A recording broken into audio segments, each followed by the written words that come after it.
Here we begin with the latest on the execution of New Hampshire journalist James Foley. New today, word that his killers demanded a ransom from the United States before they killed him.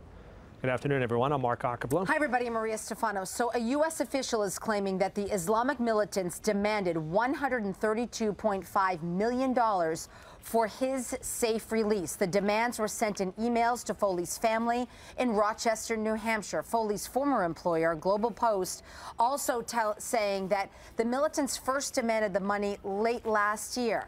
Now, U.S. policy prohibits the government from negotiating with terrorists.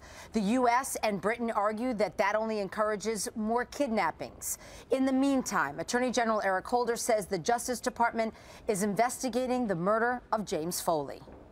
The Justice Department is actively pursuing justice in this case. We have an open criminal investigation. And those who would perpetrate such acts need to understand something.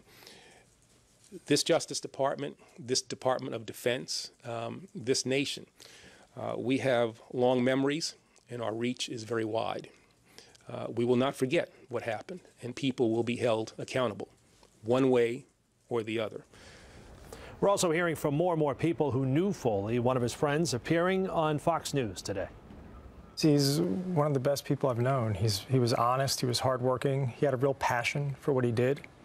You know, even after in Libya, when he was captured by the regime, he went right back to report on the same conflict, and then went to Syria. With us now is Congressman Stephen Lynch, and he joins us live from our Beacon Hill studio. Good afternoon, Congressman. Hey, Mark, how are you? Very well, thank you. You're just back from the border of Syria, Turkey. What did you witness there on your trip? Well, we visited a refugee camp, a Syrian refugee camp with about 12,000 refugees. The far majority of them are children, but they are there as a result of the civil war raging in Syria, and also some of them are also escaping the ISIS surge as well into Iraq. So, but about 12,000 refugees there. Congressman, it's Maria. Thanks for stopping by our Beacon Hill studio. We always appreciate talking with you, especially with stories like this and the fact that you just came back from Syria. The militants demanding $132.5 million in ransom. As we just reported, the United States does not negotiate with terrorists. But in this case, there are people asking, did the White House do enough to save James Foley?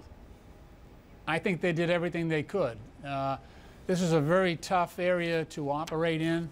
We don't have a steady force on the ground in Iraq anymore. We've got some people in there training some of the Iraqis. There are people in the contested areas that ISIS is now controlling. But it's very, very difficult to get a fix on these hostages. They're being moved around constantly. But I honestly do believe that the United States, the Defense Department, Justice Department, made every effort, the State Department as well, made every effort to bring back those hostages.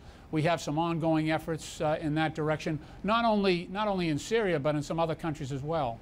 You know, ISIS has threatened to kill a second hostage by the name of Stephen Sotloff. He's a freelancer with Time magazine. I mean, can anything be done to get him home safely, in your opinion, at this point? Well, I think that paying ransoms to terrorists will cause an increase in the number of people being grabbed. There are some countries and where the exchange of ransom for hostages is common, and we have seen a great proliferation of kidnappings in those countries. I don't think it's advisable for the United States to get into that situation.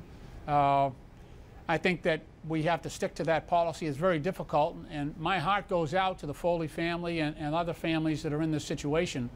But we cannot. We would put more Americans at risk if we went in and started negotiating with these terrorists. Can we expound on that, Congressman?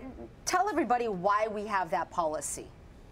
Well, it's pretty simple. If you're going to incentivize kidnappings, you will get more kidnappings. Mm-hmm. If you're going to put it out there that we're going to pay hundreds of millions of dollars if someone captures one of our citizens abroad, then I think it'll be a profit-making venture for a lot of these terrorists, not only in Syria but all around the world. And then it just gets worse and worse and worse, and one leads to another. What about the concerns? And a lot of people are talking about this today. that ISIS could bring that type of terror here to the United States? Well, that's a very real possibility. I would say I happened to chat with General Petraeus over the weekend, and he was in the area where we were, and he thought that they were probably in the top 3 in terms of threats to us here at home of you know, prosecuting some type of attack here in the United States domestically. So I agree with that assessment. Congressman, any chance we see boots on the ground in Iraq? There are already boots on the ground in Iraq. The United States, the taxpayer, has spent $24 billion over the past 10 years training Iraqis. And you know, we've trained 938,000 Iraqis in security. That's including the Army, the Border Patrol, the police. This group of ISIS fighters is about 12 to 15,000 effective fighters. Now, if the 900,000 people that we have trained there in Iraq cannot deal with the 15,000 you know, Sunni insurgents, then we got a problem. We don't need to put U.S. boots on the ground. There are already boots on the ground. They are Kurdish boots, they are Sunni boots, and they are Shia boots. And we have trained them. And the difference I see in the two sides here is that, unfortunately, the ISIS people are committed.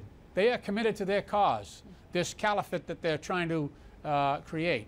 And they're also very, very well trained. I have to say that they're sophisticated. They're an effective fighting force.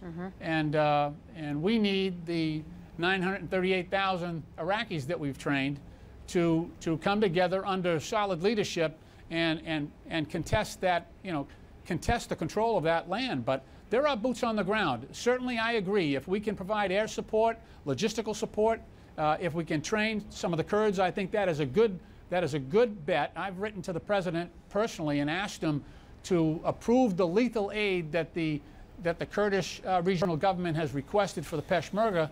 I think that's a good investment. They have shown a tradition of solid administration in that region. They have shown great tolerance for religious minorities. They're not the Boy Scouts, don't get me wrong, but they're a solid, stabilizing force in that region. And I think the American people would be well served if they were strengthened in that region. Always appreciate your perspective. Congressman Stephen Lynch, live at our Beacon Hill studio. Congressman, thank you so much. Thank you, Maria. Thank you, Mark. Thank you.